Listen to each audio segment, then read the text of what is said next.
आए हैं। चला रे खींच।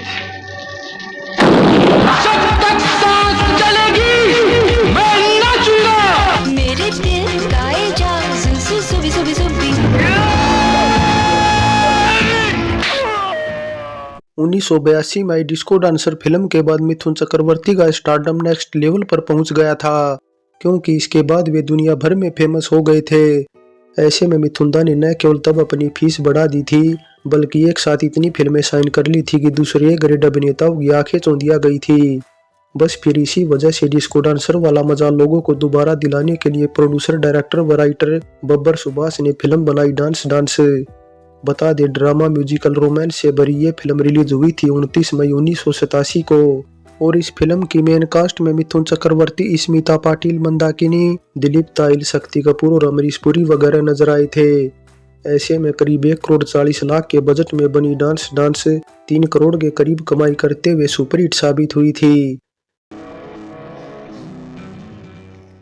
फिल्म इंडस्ट्री में हर बड़े स्टार की सक्सेस के पीछे किसी न किसी प्रोड्यूसर, डायरेक्टर, एक्टर या फिर एक्ट्रेस वगैरह का हाथ होता है। एग्जाम्पल के तौर पर अमिताभ बच्चन को ही ले लीजिए। जब वे अपने करियर के शुरुआती सालों में फेल हो गए थे, तब प्रकाश मेहरा ने उन्हें सक्सेस दिलाई थी और इसके बाद दोनों की जोड़ी जम गई थी। बस फिर ठीक ऐसे मिथुन दा को बी ग्रेड से A ग्रेड तक का स्टार बनाने के पीछे सबसे बड़ा हाथ रहा प्रोड्यूसर, डायरेक्टर बब्बर सुभाष का, जिनके प्रोडक्शन तले बनी फिल्म डिस्को डांसर से न केवल मिथुन दा दुनिया भर में फेमस हुए, बल्कि खुद बब्बर सुभाष भी इसके बाद खासे पॉपुलर डायरेक्टर बन गए थे। ऐसे में बब्बर सुभाष और मिथुन दा की जोड़ी ने इसके बाद आगे चलकर कई फिल्में साथ में की। नो योर हाइनेस, भागने के तमाम रास्ते बंद हो चुके हैं। अब डांस डांस को बनाने की घोषणा बब्बर सुभाष ने 1985 में आई फिल्म कसम पैदा करने वाले की रिलीज के फौरन बाद की थी। लेकिन मिथुन दा तब दूसरी फिल्मों में इतनी ज्यादा बिजी हो गए थे कि वे बब्बर सुभाष को खाली डेट्स नहीं दे पाए। बस ऐसे में तब बब्बर सुभाष ने एक काफी लो बजट की film the adventure of torsion बनाकर खूब वाहवाही तो लूटी ही, साथ ही अपनी तिजोरी में भी ढेर सारा पैसा भर लिया था। बब्बर सुभाष डांस डांस में पहले कसम पैदा करने वाले की फिल्म के मेन सितारों को ही लेना चाहते थे, जिसमें मिथुन दा की बहन व मां के रोल में थी स्मिता पाटिल, तो मिथुन दा के अपोजिट थी सलमा आगा। वहीं अमरीश पुरी मेन खलनायक के किरदार में थे, लेकिन बिजी शेड्यूल के चलते सलमा ने करने से इनकार कर दिया। इस तरह बब्बर सुभाष ने डांस डांस में मिथुन दा के अपोजिट मंदाकिनी को साइन कर लिया। बता दे, मिथुन चक्रवर्ती और मंदाकिनी की पहली फिल्म जाल थी, जो कि 1986 में आई थी, और इसके बाद दोनों को एक साथ साइन करने के लिए निर्माताओं की होड़ लग गई थी।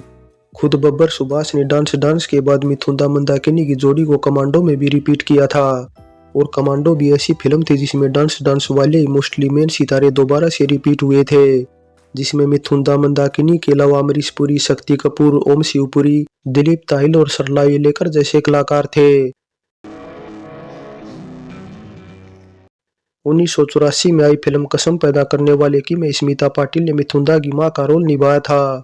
हालांकि एक सीन की शूटिंग के दौरान उन्हें चोट लग गई थी और उनका पैर फ्रैक्चर हो गया था, लेकिन फिर भी स्मिता ने हिम्मत नहीं हारी और अपने टूटे हुए पैर से प्लास्टर को हटाकर शूटिंग पूरी की थी, जिससे डायरेक्टर बब्बर सुभाष उनसे इतने ज्यादा इंप्रेस हुए कि उन्हें अपनी अगली फिल्म डांस डांस में मां के साथ ग्लैमरस रोल देने का भी प्रॉमिस कर दिया।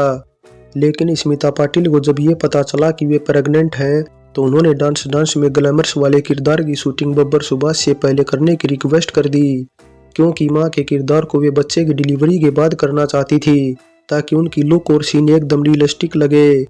लेकिन इस बात का बेहद ही अफसोस रहा कि 28 नवंबर 1986 को बेटे प्रतीक बब्बर को जन्म देते ही स्मिता की तबीयत बिगड़ गई और फिर 13 दिसंबर 1986 को उनकी मौत हो गई। इस तरह काफी दिनों तक फिल्म की शूटिंग रुकी रही।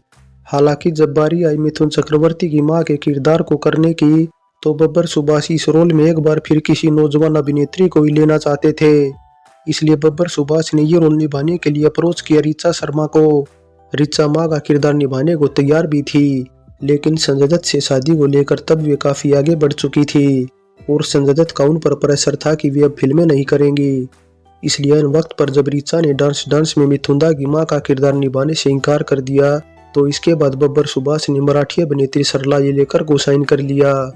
बता दे, सरला का फिल्म में एक डांस नंबर भी रखा गया था, इसलिए फिल्म में वे जवान और बूढ़ी दोनों तरह के किरदारों में नजर आई थी। हालांकि स्मिता के जाने से बब्बर सुभाष को फिल्म की कहानी में थोड़ा बदलाव भी करना पड़ा था, क्योंकि इससे पहले स्मिता के किरदार को जिंदा दिखाया जाना था, लेकिन उनकी मौत के बाद उनके किरदार को भी मार दिया गया और मरने वाला सीन बब्बर सुभाष ने स्मिता पाटिल की डिलीवरी वाला रखा था, जिसे उन्होंने हॉस्पिटल जाकर शूट किया था। मीडिया रिपोर्ट्स की माने तो मिथुन स्मिता पाटिल को असल जिंदगी में अपनी छोटी बहन मानने लगे थे, इसलिए मिथुन को जब स्मिता पाटिल की मौत की खबर मिली तो वे काफी आहत हुए और उनकी आंखों से आंसू छलक पड़े थे। इसके अलावा कुछ ये भी बताया जाता है कि मिथुन ने स्मिता पाटिल के अलावा बहन का दर्जा किसी और दूसरी हीरोइन को कभी नहीं दिया।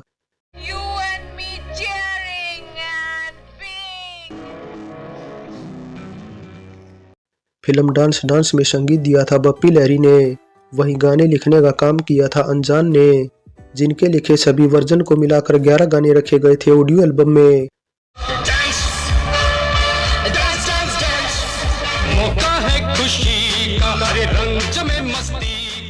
गुलशन कुमार की सुपर कैसेट के अंडर रिलीज डांस का संगीत बस ठीक ठाक ही था और अलीसा चिनाई का गाना जुबी जुबी फिल्म का सबसे पसंदीदा गाना था, जिसे फिर आगे चलकर 2017 में आई फिल्म नाम शबाना और 2022 में आई फिल्म धोखा राउंड डी कॉर्नर में दोबारा से रिक्रिएट किया गया था।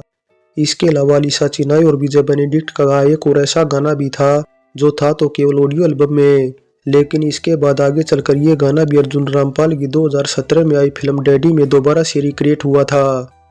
इसके अलावा यहाँ एक और जानकारी ये भी देते चले कि फिल्म डांस के सब्जेक्ट की वजह से अमरीश पुरी पहली बार काफी डिफरेंट संगीत प्रेमी के रोल में नजर आए थे।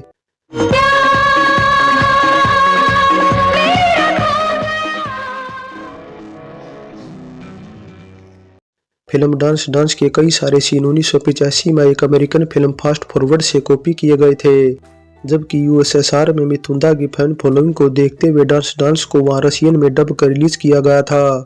हालांकि वहां पर फिल्म 1989 में रिलीज हुई थी और इसे Soviet film company Gorky film studio ने रिलीज किया था।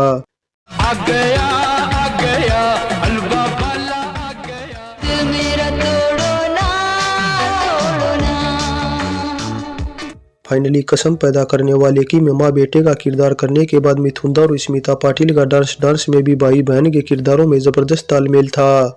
हालांकि इसमें और ज्यादा 4 चांद लगते जब स्मिता बहन के साथ माँ का भी रोल अदा करती, लेकिन बड़े अफसोस की बात रही कि वे बेटे प्रतीक को जन्म देने के बाद दुनिया से चल बसी। ऐसे में बच्चे समेत परिवार पर तो मुसीबत थी ही, साथ ही मुसीबत उन निर्माताओं पर भी थी जिनकी फिल्में स्मिता ने साइन कर रखी थी, जिनमें से कईयों की तो शूटिंग भी फिनिश होने वाली थी, बस केवल डबिंग का काम रहता था।